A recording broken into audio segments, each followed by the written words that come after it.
Hello दोस्तों। आज हम एक बहुत इंपॉर्टेंट टॉपिक पर बात करेंगे, इवेंट रिपोर्ट लिखने का तरीका। यह आपको स्पेशली क्लास 11th और 12th के राइटिंग सेक्शन में हेल्प करेगा। मैं आपको कुछ फिक्स्ड लाइंस दूंगा जो आप अपनी इवेंट रिपोर्ट में यूज कर सकते हो। इन लाइंस को यूज करके आप अपनी रिपोर्ट को क्लियर और स्ट्रक्चर्ड बना सकते हो। तो चलिए शुरू करते हैं। सबसे पहले, इवेंट रिपोर्ट लिखने का एक फिक्स्ड फॉर्मेट होता है जिसे आपको अपनी रिपोर्ट में फॉलो करना होता है। मैं आपको यह फॉर्मेट दिखाता हूं। First, heading, title, second byline अगर रिक्वायर्ड हो, third date, fourth introduction, fifth body, sixth conclusion. ये जो 6 पार्ट्स हैं, आपको इनको समझना जरूरी है क्योंकि हर पार्ट का अपना एक इंपॉर्टेंस है। अब हम हर एक सेक्शन को फिक्स्ड लाइंस के साथ समझते हैं। सबसे पहले हेडिंग होती है जिसमें आपको इवेंट का नाम लिखना होता है। जैसे अगर आपके इवेंट का नाम एनुअल स्पोर्ट्स डेज है तो आप लिखेंगे report on the annual sports day. ये हेडिंग इवेंट को क्लियरली आइडेंटिफाई कर देती है। अगर आपको थोड़ा और फॉर्मल बनाना हो तो आप लिख सकते हो event name, a detailed report. जैसे annual sports day 2025, a detailed report. तो 2 तरीके हैं, या तो ऐसे या फिर ऐसे। अगला सेक्शन है इंट्रोडक्शन। इंट्रोडक्शन में आपको इवेंट का शॉर्ट ओवरव्यू देना होता है। आप लिख सकते हो द इवेंट, इवेंट नेम यानी इवेंट का नाम वाज हेल्ड ऑन, डेट, जिस डेट को हुआ, एट, लोकेशन, जहां हुआ। जैसे हम एनुअल स्पोर्ट्स डे पर रिपोर्ट लिख रहे हैं तो हम लिख सकते हैं the event annual sports day was held on 3rd February 2025 at XYZ School। इससे ये क्लियर होता है कि इवेंट कब और कहां हुआ था। आप ये भी लिख सकते हो इंट्रोडक्शन में, this report highlights the key activities and the overall success of event name. जैसे this report highlights the key activities and the overall success of the annual sports day. ये लाइन रिपोर्ट का objective बताती है। आप एक और line add कर सकते हो, the event name was organized by organizer name to purpose of the event।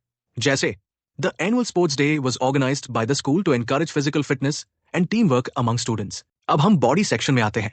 Body में आपको इवेंट के बारे में डिटेल्स लिखनी होती है। जैसे the event began with activity program at time।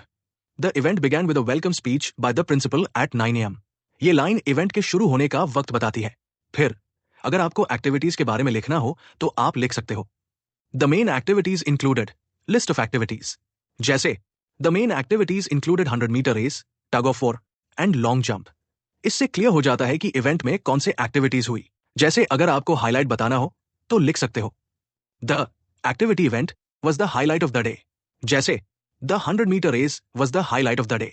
ये लाइन बताती है कि कौन सा एक्टिविटी सबसे ज्यादा पॉपुलर या एक्साइटिंग था। अगर अवार्ड्स दिए गए हो तो लिखना होगा The winners were awarded medals and certificates at the end of the event। जैसे The winners were awarded medals and certificates at the closing ceremony। ये लाइन बताती है कि इवेंट के एंड में विनर्स को अवार्ड्स दिए गए। अब हम कंक्लूजन सेक्शन में आते हैं। कंक्लूजन में आपको इवेंट का ओवरऑल आउटकम लिखना होता है। जैसे आप लिख सकते हो overall the event was a huge success with active participation from all involved. जैसे overall the annual sports day was a huge success with active participation from students and staff. ये लाइन इवेंट के success को summarise करती है। आप ये line भी add कर सकते हो the event proved to be a valuable experience for all participants. ये भी लिख सकते हो the success of the event has encouraged the school to organise more such events in the future. ये बताता है कि इवेंट के सक्सेस ने आगे और सिमिलर इवेंट्स ऑर्गेनाइज करने की प्लानिंग को इंस्पायर किया। The event was well organised and was appreciated by all attendees. In conclusion, event name was an enriching experience for everyone involved. अगर आपको रिपोर्ट में फाइनल रिमार्क्स ऐड करना हो तो लिख सकते हो The event concluded with a vote of thanks given by person's name। जैसे The event concluded with a vote of thanks given by the event coordinator, Mrs. Sharma। ये बता रहा है कि इवेंट का एंड किस तरह से हुआ। या फिर आप लिख सकते हो It is hoped that the success of this event will inspire more such initiatives in the future। ये लाइन फ्यूचर इवेंट्स की प्लानिंग को एम्फसाइज करती है। तो ये द कुछ फिक्स्ड लाइंस जो आप अपने इवेंट रिपोर्ट में यूज कर सकते हो। आप इन लाइंस को मिक्स एंड मैच करके अपनी रिपोर्ट को स्ट्रक्चर दे सकते हो। बस इनको ढंग से समझ के लिखना है और आपकी रिपोर्ट क्लियर और प्रोफेशनल हो जाएगी। अभी हम एग्जाम्पल डिस्कस नहीं कर पाए क्योंकि वीडियो थोड़ा लंबा हो गया, पर फिक्र मत करो, अगले वीडियो में मैं आपको एक डिटेल्ड एग्जाम्पल दिखाऊंगा। इसके अलावा और भी रिपोर्ट राइटिंग के टॉपिक्स पर मैं आपको फिक्स्ड लाइन सिखाऊंगा जिससे आपकी रिपोर्ट राइटिंग और बेहतर हो सके।